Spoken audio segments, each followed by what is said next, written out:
할렐루야.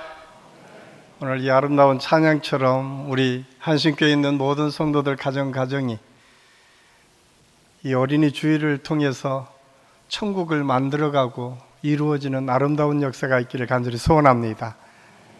기쁘고 즐거운 집에서 하나님을 찬양하고 예배하는 사람들이 있는 곳, 그것이 가정이고 그것이 교회가 될 때에 그 교회는 건강해지고 그 가정은 건강해질 수 있습니다.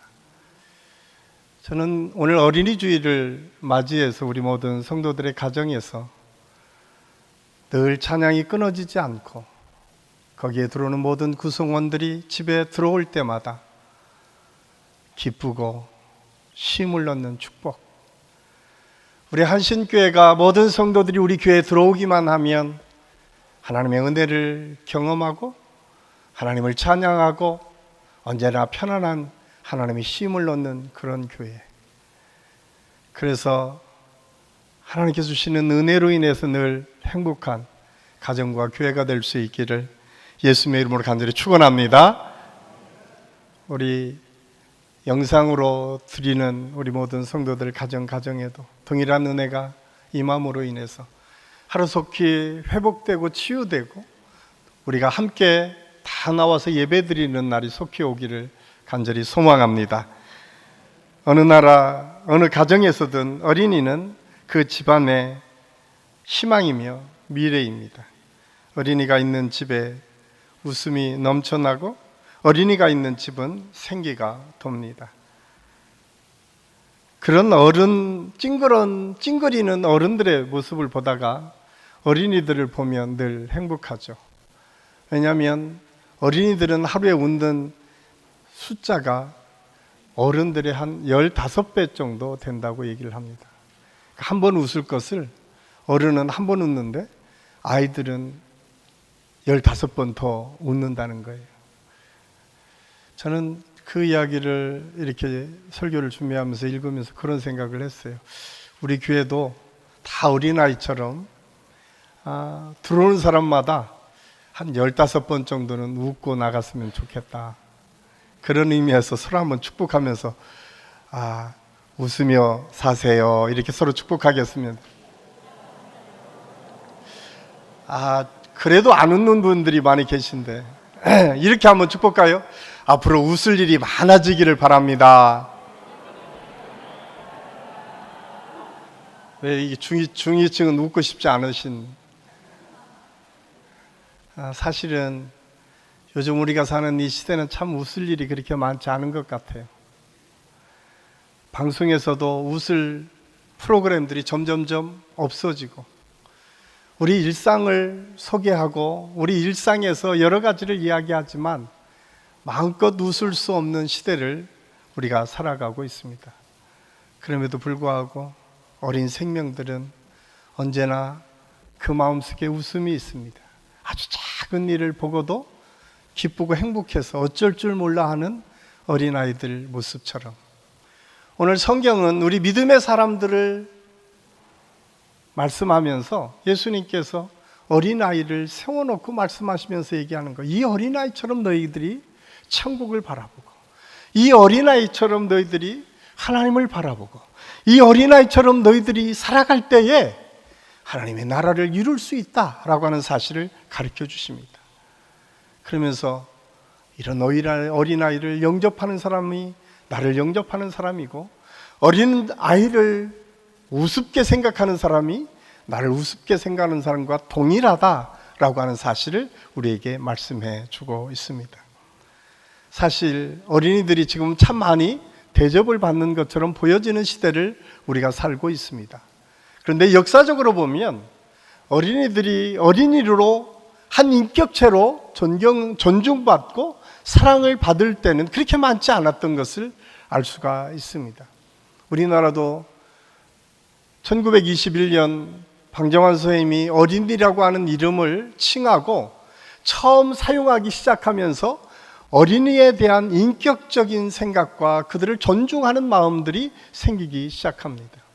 그 전까지 어린이들을 특별히 지칭하는 명칭조차 없었습니다. 그냥 아기, 어린 애, 심지어는 이놈 저놈 쉽게 이야기하고 쉽게 판단하고 자기 소유물처럼 때로는 도구처럼 사용하면 된다라고 하는 생각을 가지고 살았던 것이 우리 인간의 모습이었음을 알 수가 있습니다. 사실은 우리 모든 어린이가 그렇게 존중받는 사회, 특별히 계급사회를 극복하고 가난하거나 부하거나 많이 배웠거나 그렇지 못하거나 어떤 환경에 있든 모두가 존중받는 생명이라고 하는 것을 가르쳐준 시대는 불과 100년밖에 되지 않았다라고 하는 사실입니다. 또한 1922년 처음 어린이날이 제정되었다가 1937년 일제강점기에 의해서 어린이날이 더 이상 한국에서 자유롭게 지켜지지 못했다가 1946년 5월 5일 어린이날이 다시 제정돼서 지금까지 어린이날로 지켜지고 있습니다.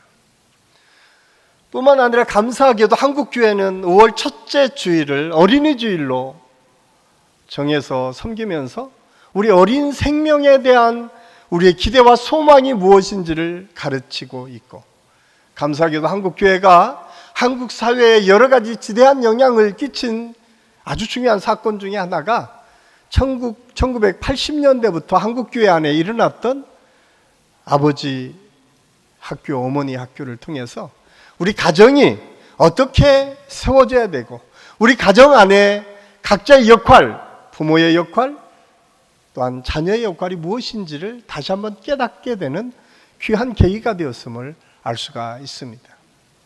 시대의 흐름처럼 지금은 아버지 학교, 어머니 학교가 일반화되어서 마치 더 이상 이제 아버지 학교, 어머니 학교는 필요 없는 것처럼 보여지지만 사실은 지금도 아버지, 어머니가 많이 배워야 돼요.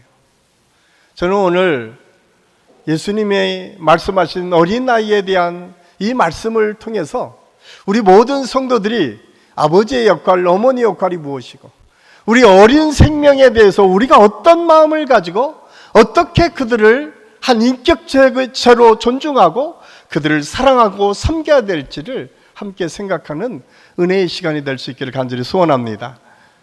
여러분, 어린 생명을 성경에서는 우리 가정의 하나님의 상급이다라고 말씀하고 있습니다.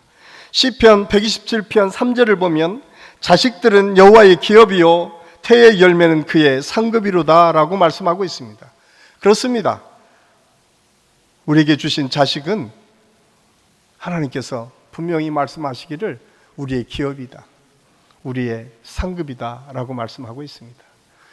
우리가 이 땅에서 아무리 큰 기업을 일으키고 아무리 성공적인 인생을 사는 것처럼 보여진다 하더라도 그 자식이 실패한 인생을 살아간다면 결코 성공했다 볼 수 없다는 거예요. 왜냐하면 자식이 우리의 기업이기 때문에 그렇습니다. 여러분, 우리가 세상의 기업, 세상의 직장, 세상에서 우리가 해야 될 일들에 대해서는 열심히 하면서 여러분의 자녀에 대해서 여러분은 얼마나 많은 시간과 투자를 하고 있습니까? 기업에 대해서는 날마다 여러분의 기업을 위해서는 기도하지만 그 기도만큼 여러분의 자녀들을 위해서, 다음 이음 세대를 위해서 우리가 과연 기도하고 있는가?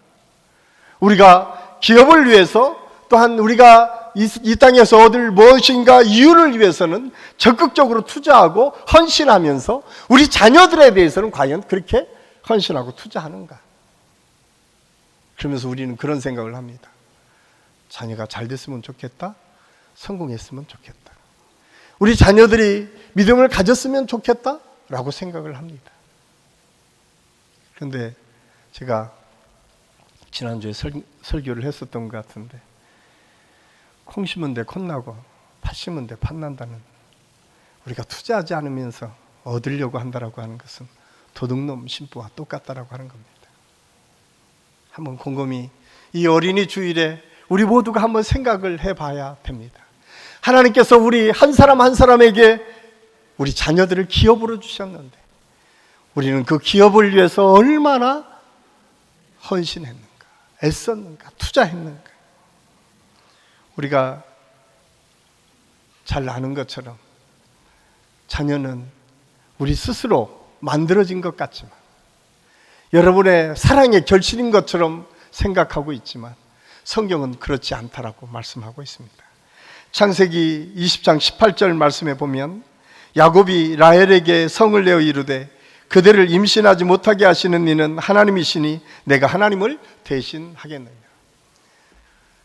여러분이 잘 아는 것처럼 야곱에는 두 아내가 있었습니다. 한 사람은 레아였고 한 사람은 라헬이었습니다. 야곱이 사랑한 사람은 라헬이었습니다. 그런데 웬일인가, 안타깝게도 레아는 아들을 쑥쑥 낳는데 라헬은 자녀가 없는 거예요. 그러니까 라헬의 마음속에 시기와 질투가 있습니다. 그래서 지금 야곱에게 투정을 부립니다. 왜? 나는 자녀가 없느냐. 그때 야곱이 오늘 창세기 20장 18절에 말씀하고 있어요. 야, 그거는 내 생각이 아니라 하나님 뜻이야. 하나님께서 임신시켜줘야 우리가 생명을 잉태할 수 있어. 저는 지금도 혹시 이 자리에 아니면 예배드리는 가운데에 다음 세대, 특별히 자녀들이 다시 잉태되기를 소원하고 꿈꾸는 분들이 있다면 오늘 이 시간 하나님께서 기도하고, 오늘 야곱에게 하나님의 은혜를 통해서 라헬에게 태물이 닫혀졌다가 하나님께서 그 태물을 열어주셔서 우리가 잘 아는 두 명의 아들을 얻었잖아요. 하나는 요셉이고 하나는 베냐민 아닙니까? 가장 이스라엘 야곱의 12아들 중에 하나님의 축복받았던 믿음의 아들들을 하나님께서 허락하여 주셨습니다. 저는 그 은혜가 오늘 자녀들을 꿈꾸는 모든 분들에게 그대로 임할 수 있기를 예수님의 이름으로 간절히 축원합니다. 여러분, 우리가 하나님께서는 다 주시지 않는 것 같아요. 또한 사무엘상 1장 5절 6절 말씀에 보면 한나에게는 갑절을 주니 이는 그를 사랑함이라. 그러나 여호와께서 그에게 임신하지 못하게 하시니 여호와께서 그에게 임신하지 못하게 하심으로 그의 적수인 분인나가 그를 심히 격분하게 하여 괴롭게 하더라. 여기에서도 사랑받는 사람이 누구였습니까? 한나였어요. 그런데 사랑받는 한나에게는 자녀가 없고 분인나에게 자녀가 있는 거예요. 그러니까 그 자녀를 내세워서 분인나가 한나를 핍박합니다. 그러자 한나가 더 열심히 기도합니다. 더 열심히 하나님 앞에 무릎을 꿇습니다. 그리고 하나님의 축복을 통해서 오남매를, 하나님의 축복의 은혜를 받습니다. 거기에 유명한 사무엘이 있지 않습니까? 혹시 여러분 아직까지 태의 열매가 없어서 안타까워하는 분들이 있다면 오늘 사무엘도 그렇고 요셉도 그렇고 한 번에 이루어졌던 것이 아니라 기도를 통해서 받았던 믿음의 아들들이었음을 기억하고, 여러분 포기하지 말고 기도할 수 있기를 간절히 소원합니다. 그래서 시편 기자는 말하기를 자식은 여호와께서 주신 기업이고 태의 열매는 그의 상급이다 라고 말씀하고 있어요. 여기에서 우리가 굉장히 중요한 사실은 자녀가 우리의 도구가 아니라는 거예요. 자녀가 우리의 소유가 아니라는 거예요. 가끔 자녀들을 내 마음대로 내 생각대로 조종하려고 하는 경우가 종종 부모들에게 있는데 성경은 그렇게 말씀하지 않습니다. 그래서 에베소 6장 4절에서 오직 주의 교양과 훈계로 양육하라고 말씀하고 있습니다. 아비들아, 자녀를 노엽게 하지 말라. 자녀들에게 화내게 하지 말라는 거예요. 그리고 그들을 하나님의 말씀으로 양육하라고 권면하고 있습니다. 하나님의 사랑을 우리가 마음껏 주는 것 굉장히 중요합니다. 왜냐하면 하나님께서 우리 자녀의 상급, 우리의 기업으로 이 자녀를 주신 것은 이 땅에서 우리에게 사명으로 주신 거예요. 여러분, 우리의 자녀를 주신 것은 자녀를 하나님의 뜻 안에서 잘 양육하고 하나님께서 원하시는 방법대로 이 땅에 믿음의 사람으로 만들려고 하는 하나님의 명령과 사명이 그 속에 있음을 우리는 잊어서는 안 됩니다. 사실 유교적 전통으로는 이 자녀의 세대들이 몇 대까지 이어지는 것처럼 생각을 합니다. 그런데 성경은 그렇게 말씀하지 않습니다. 성경은 이 땅의 삶에서 자녀와 부모 관계가 이루어진다는 사실을 가르쳐주고 있어요. 많은 사람들이 그렇게 생각을 하죠. 자녀들이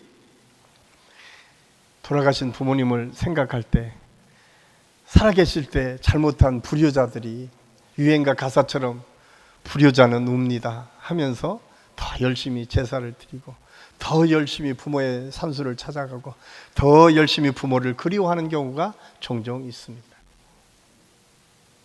그래서 유교적인 전통에서는 제사를 보통 3대까지는 가정에서 드립니다. 그리고 5대까지는 제사를 드리는 게 유교적 전통이에요. 그래서 4대, 5대는 시제를 드리죠. 시제. 뭐 지금은 많이 없어졌지만 아마 지금 시골에 가면 지방에 많은 곳에는 시제를 드리는 곳이 있어요. 제가 성장한 곳도 시종마을에 성장했습니다. 200호 중에 한 150호가 윤가들이 삽니다. 그래서 제가 우리 큰딸을 낳았을 때 제일 고민했던 거가 이름 짓는 게 너무 어려웠어요. 왜냐하면 150호 정도 되는 동네에 거의 학렬이 거의 비슷한데 제가 희자 돌림이고 그 다음에 우리 자녀가 기자 돌림인데 첫째 아이가 딸인데 저는 아들인 줄 알고 아들 이름을 열심히 지었는데 아들 이름이 생각이 나지 않는 거예요. 그 기자 돌림에 그 자녀들이 너무 많은데 내 마음에 쏙 드는 사람이 없었던 것 같아요. 그런데 나중에 의사 선생님이 축하드립니다. 공주님입니다. 라고 해서 제가 충격을 받았습니다.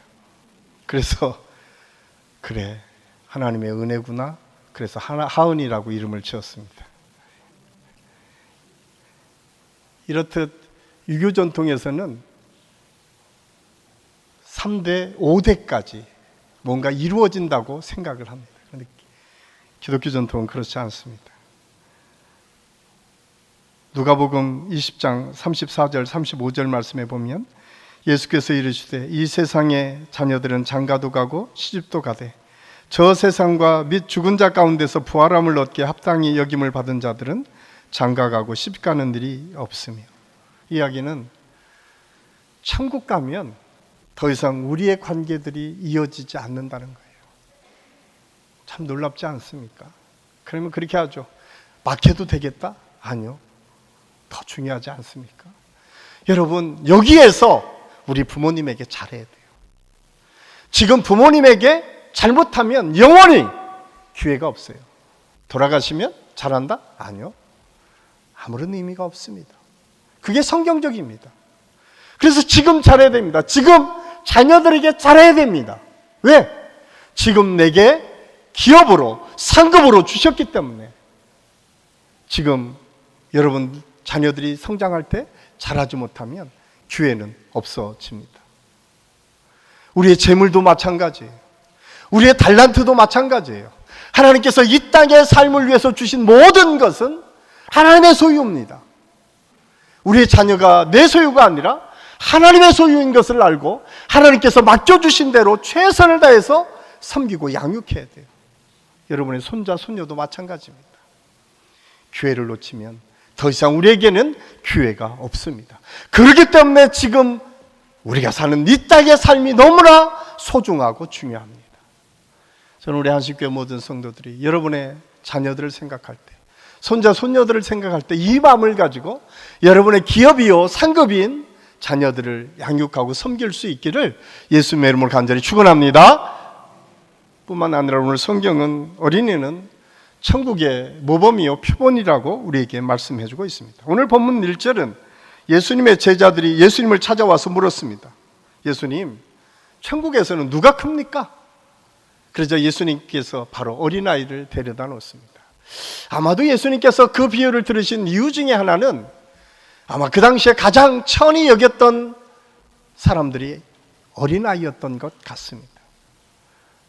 그런데 놀랍게도 예수님께서는 그 어린아이를 세워놓고 이렇게 말씀합니다. 우리 4절, 6절, 오늘 본문 말씀 4절, 6절 같이 한번 읽겠습니다. 시작.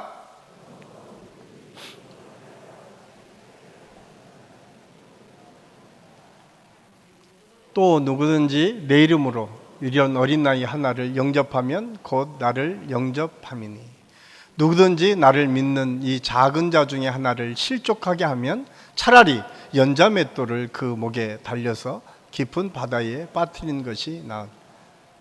참 무서운 말씀 아닙니까? 여러분 자녀들을 노엽게 하셨습니까? 오늘 성경에 보면 연자맷돌을 메고 바다에 빠지는 게 낫다는 거예요. 여러분 어린아이에게 상처를 주었습니까? 굉장히 무서운 경고의 메시지입니다. 우리는 매일매일 내 소유처럼 내가 생각하는 대로, 어떻게 보면 우리 부모님들이 자기가 생각하는 대로 자기 자식들이 조종되기를 원하고 함부로 할 때가 참 많이 있습니다. 그런데 예수님께서 아주 분명하게 말씀하십니다. 나를 대하는 것처럼 너희 자녀를 대하라. 나를 대하는 것처럼 우리 이음 세대에 있는 우리 어린 생명들을 대하라. 교회 안에서 좀 더 떠들고 여러분 마음에 안 들면 우리는 금방 실망하고 낙심해서 그들을 뭐라고 할 때가 참 많이 있습니다. 저는 마음껏 뛰놀도록 방치하라는 얘기가 아닙니다. 중요한 것은 어떤 마음으로 그들을 바라보느냐라고 하는 거예요. 여러분의 마음에 안 들기 때문에 내가 상처를 입고 화를 내고 문제를 제기하는 것이 아니라 그 아이가 어떻게 성장하기에, 그 아이에게 어떤 비전이 있어야 되기에 그 아이들에게 말을 해주고 관리하고 기도해야 될까를 고민해야 된다라고 하는 사실을 성경은 우리에게 말씀해주고 있습니다. 그래서 예수님은 어린이를 천국의 표본으로, 모범으로 삼으셨습니다. 그 이유가 무엇입니까? 오늘 어린이의 특징은 아까 잘 웃는 것처럼 순박하고 순진합니다. 그래서 오직 부모님의 말씀이라고 하면 어린아이는 절대적으로 순종합니다. 물론 자기 생각에 때를 쓸 때도 있지만 그 때를 쓰는 이유는 무엇입니까? 때를 쓰면 자기 부모가 그 이야기를 들어줄 줄 알기 때문에 그런 거예요. 그때도 우리는 설득해야 되죠. 중요한 거는 그렇게 우리가 하나님을 사랑하는 거예요. 그렇게 주님을 섬기라고 말씀하고 있어요. 뿐만 아니라 아이들은 따지지 않습니다. 비교하지 않습니다. 우리 어린 아이들은요, 그냥 아버지가 아버지인 거예요. 엄마가 엄마인 거예요. 엄마가 사장이어야 되고 엄마가 유능한 인재여야 되고 그렇지 않습니다. 그냥 엄마는 엄마일 뿐입니다. 그래서 성경은 어린아이와 같이 하나님을 대하라, 어린아이와 같이 주님을 섬겨라 라고 말씀합니다. 뿐만 아니라 어린아이는 겸손합니다. 자기가 힘이 연약함을 언제나 압니다. 그래서 무서운 일을 만나면 부모님 뒤에 숨습니다. 언제나 부모님이 그늘이 되었다라고 하는 것을 그들은 압니다. 성경은 오늘 예수님을 통해서 우리에게 말씀해 주고 있어요. 너희가 나에게 어린아이처럼 나를 대하고 섬겼으면 좋겠다. 그것이 믿음의 표본이다 라고 우리에게 말씀해 주고 있습니다. 그래서 우리는 어린아이에서 하나님을 섬기는 믿음의 모습을 배워야 됩니다. 저는 우리 안식교 모든 성도들이 이 믿음을 통해서 우리가 살아가는 이 땅의 삶에서 어린아이 같은 아름다운 믿음을 소유할 수 있기를 예수님의 이름으로 간절히 축원합니다. 뿐만 아니라 오늘 성경은 경고의 메시지도 동시에 줍니다. 오늘날 참 안타깝게도 어린아이를 도구처럼 소유처럼 생각해서 때로는 아이들을 성적 놀이개로 삼는 사람들도 있어요. 참 안타깝죠. 그런데 특별한 사람들이 아니에요. 놀라운 거는 우리가 일상적으로 볼 수 있는 사람들 중에 얼마나 많이 그런 부분에 노출되어 있는지 몰라요.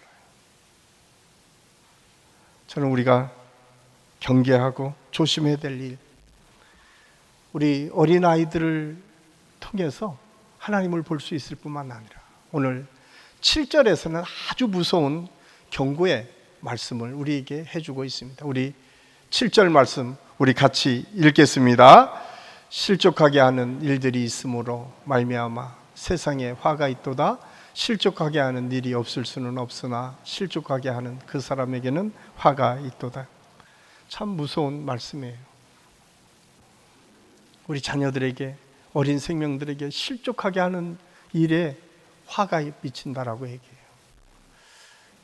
참 저는 이 말씀을 묵상하면서 우리 교회 학교에 섬기는 우리 선생님들, 우리 교회 학교에서 마음껏 뛰노는 어린아이들을 바라보는 우리의 마음과 생각은 어떠해야 될까? 오늘 성경은 우리 자녀들을, 여러분의 손자 손녀들을 우리가 어떻게 바라봐야 될까? 그들을 화나게 하지 말고 하나님의 말씀으로 양육하고 하나님의 사랑으로 기도하고 하나님께서 주시는 은혜로 그 자녀들을 키워야 된다라고 하는 사실을 우리에게 말씀해 주고 있습니다. 그 이유는 그들이 우리의 꿈나무이기 때문에 그렇습니다. 우리의 미래이기 때문에 그렇습니다. 성경에서 말하는 아주 중요한 내용 중에 하나, 어린이는 우리의 꿈나무고 미래다라고 말씀하고 있어요. 어린 생명이 없으면 우리의 미래도 없습니다. 한국 사회의 가장 큰 문제는 지금 아기를 낳지 않는 것입니다. 감사하게도 현재까지 자녀를 둬야겠다라고 하는 생각은 66% 정도가 기독교예요. 크리스찬들이 가장 많이 자녀를 낳을 것을 기대하고 소망하고 있어요. 저는 여기에 하나님께서 주시는 특별한 은혜와 비전이 있다 생각을 합니다. 그래서 예전에 제가 우스갯소리로 그런 얘기를 했어요. 전도를 못하면 자녀라도 우리가 많이 낳아야 된다. 왜냐하면 자녀를 말씀으로 잘 양육해서 하나님의 역사를 이루어 가야 되기 때문에 그렇습니다. 여러분, 자녀를 꿈나무로 두신 여러분은 여러분의 자녀를 어떻게 양육하고 계십니까? 제가 목회하면서 너무 감사한 것 한 가지는 저희 어머니입니다. 저희 어머니가 장로님이셨습니다. 그런데 지금 생각해 보니까 저희 어머니가, 제가 국민학교 5학년 때 돌아가셨거든요. 6남매 중에 제가 막내인데 국민학교 5학년 때는 불과 45세더라고요. 참 빨리 혼자 된 거죠. 45세가 된 과부, 줄줄이 6남매를 두고 있는 그 여인의 마음이 어땠을까? 제가 최근에 젊은 날에 갑자기 남편을 천국에 보내고 슬퍼하는 가정들을 보면서 그런 생각을 했어요. 저때쯤 우리 엄마도 그랬겠다. 그래도 저희 집은 시골에서는 괜찮게 살았던 것 같아요. 그래서 방앗간이 있었고 넓은 농토가 있었습니다. 그런데 갑자기 아버지가 안 계시니까 그 방앗간을 제대로 이렇게 꾸려갈 수 없었던 것 같아요. 제가 초등학교 6학년 때 저는 잠을 제가 막내니까 저희 어머니와 함께 방앗간에서 잤습니다. 그런데 지금 생각해 보면 제가 늘 그렇게 우리 어머니 울 일이 그렇게 많은지, 저희들 앞에서는 그렇게 강하셨던 저희 어머니였는데 아마 1년 동안 제가 저희 어머니가 같이 자면서 대부분의 날은 어머니의 기도 때문에 계속 깨었던 것 같아요. 제가 지금 목회를 잘할 수 있는 이유도 아마 그 어머니의 기도가 아닐까. 여러분은 지금 어떤 어머니로 자녀들에게 보여지고 있습니까? 여러분은 어떤 아버지로 자녀들에게 보여지고 있습니까? 제가 아무에게도 얘기하지 않았지만 저는 그 어머니의 간절한 기도가 무엇이었는지는 그 어린 나이에 잘 알지 못했지만 어떻든 힘들고 어려운 상황을 가지고 매일매일 하나님 앞에 무릎을 꿇었던 그 어머니의 기도가 있었기 때문에 제가 힘들고 어려웠을 때 엇나갈 수 있는 많은 일이 있었지만 제가 돌아올 수 있었지 않았을까요? 우리 한신교회 모든 성도들 가운데 여러분들이 그렇게 자녀를 위해서 기도의 무릎을 가지고 있다면 그 자녀는 결코 실패하지 않습니다. 이 땅에서 때로 어려움을 당할 수 있습니다.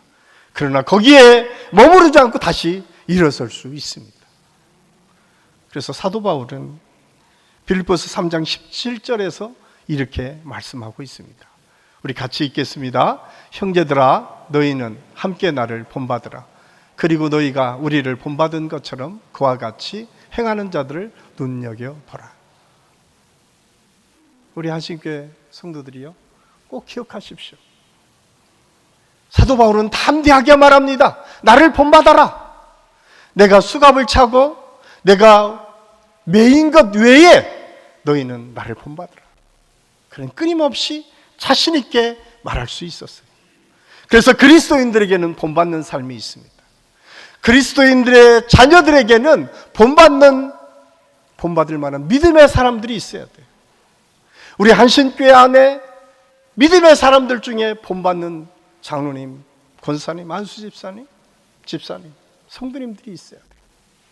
그래야 그 교회가 건강한 교회가 될 수 있습니다.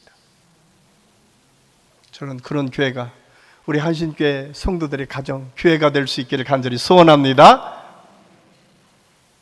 뿐만 아니라 제가 어려서부터 저희 가정이 그래도 꽤 사람들이 많이 오가는 집이어서 굉장히 바쁜 집안이었습니다.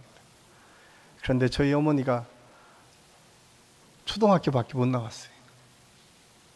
그런데 그분은 성경을 항상 읽으셨습니다. 그 피곤한 몸을 잊고 성경을 읽으며 주무실 때가 많이 있었습니다. 제가 그것을 보고 나는 우리 자녀들에게 어떤 모습이 보여질까? 혹시 여러분들의 자녀들이 매일 TV를 보면서 깔깔대는 엄마의 모습만 보면 어떻게 하겠어요? 매일 자기가 뭔가 하고 싶은 것만을 추구하고 가는 그 부모님들을 보면 여러분의 자녀가 어떻게 생각하겠습니까? 여러분은 가정에서 말씀을 읽는 시간을 얼마나 많이 갖고 있습니까? 아이들에게 보이기 위해서가 아니라 믿음을 가지고 살려고 애써야만 했던 그 시대에 우리 부모님들은 그렇게 신앙생활을 했습니다. 남들보다 더 부지런했어야 되고 남들보다 더 열심히 하나님의 말씀을 붙잡지 않으면 살기가 어려운 시대였기에. 그런데 여러분, 우리가 살아가는 시대도 똑같습니다. 지금 우리가 많이 편해지고 많이 누리고 사는 것 같지만 영적으로는 더 훨씬 더 힘들고 어려운 시대를 우리가 살아가고 있습니다. 그런데 우리는 영적 싸움을 위해서 어떻게 준비되고 있는가? 그리고 우리 자녀들을 위해서 우리는 영적인 아름다움들을 어떻게 물려주고 있는가? 한번 곰곰이 생각해 봐야 됩니다. 저는 우리 한식교회 모든 성도들 가정과 또 우리 교회 안에서 이렇게 모범적인 아름다운 모습뿐만 아니라 그렇게 노출된 신앙의 모습들이 많이 보여지는 교회, 많이 보여지는 가정들이 될 수 있기를 예수님의 이름으로 간절히 축원합니다. 여기에 하나님의 축복과 은혜가 있습니다. 저는 마지막으로 우리 한식교회 모든 성도들에게 부탁하고 싶은 게 있습니다. 우리 이음세대 아이들입니다. 우리 장로님, 권사님, 집사님 꼭 기억하십시오. 여러분의 기도 속에 우리 이음세대가 얼마나 많이 있습니까? 한번 곰곰이 우리 스스로를 향해서 한번 물어보십시오. 그러면서 우리는 뭔가 다 해준 것처럼 생각할 때가 얼마나 많이 있습니까? 성도 수가 수만 명이 되면 뭐 합니까? 다음 세대를 위해서 기도하는 사람들이 없는데 그 다음이 어떻게 기대되게 했습니까? 저는 참 안타깝습니다. 저는 우리 한신교회가 앞으로 우리가 어떻게 하나님의 말씀을 함께 우리 아이들과 나눌까? 그거는 우리의 기도를 통해서 우리 아이들이 자라날 수 있습니다. 사실 제가 예전에 목회할 때 1인 1사육 운동을 하면서 12월 마지막에 우리 부서에 있는 모든 부서에 기도 동역자들을 뽑았습니다. 그분들은 그 부서를 위해서 끊임없이 기도하는 사람들이었습니다. 저는 우리 권사회나 안수집사회나 장로님들이나 모든 부서에서 우리 자녀들을 위해서, 우리 이음 세대를 위해서, 그 사역자들과 선생님들을 위해서 기도하는 사람들이 많이 나올 수 있기를 간절히 소원합니다. 그래서 우리 기도 속에 우리의 자녀들도 있어야 되고 우리 이음 세대 아이들도 있어야 돼요. 그래야 우리의 미래가 더 건강해지고 하나님의 축복을 누릴 수 있습니다. 디모데후서 2장 1절 2절은 우리에게 이렇게 권면하고 있습니다. 우리 함께 읽겠습니다. 내 아들아, 그러므로 너는 그리스도 예수 안에 있는 은혜 가운데 강하고 또 내가 많은 증인 앞에서 내게 들은 바를 충성된 사람들에게 부탁하라. 그들이 또 다른 사람들을 가르칠 수 있으리라. 아멘. 우리 믿음의 사람들에게 오늘 사도 바울은 디모데에게 말씀합니다. 너는 은혜 속에 강해라. 이 세상의 힘으로, 이 세상의 권력으로, 이 세상의 물질로 강하는 것이 아니라 하나님께서 주신 은혜로 너희가 강해져라. 그리고 충성된 사람을 찾으라. 저는 충성된 사람을 멀리서 찾는 것이 아니라 우리에게 주신 기업이요 상급인 우리 자녀들을 통해서 충성된 사람들이 돼야 됩니다. 우리 이음 세대의 우리의 자녀들을, 우리 한신교에 있는 이 이음 세대 아이들을 통해서 충성된 사람을 만들어야 된다. 그럴 때에 하나님께서 또 다른 사람을 가르칠 수 있는 은혜를 주시겠다고 말씀하고 있습니다.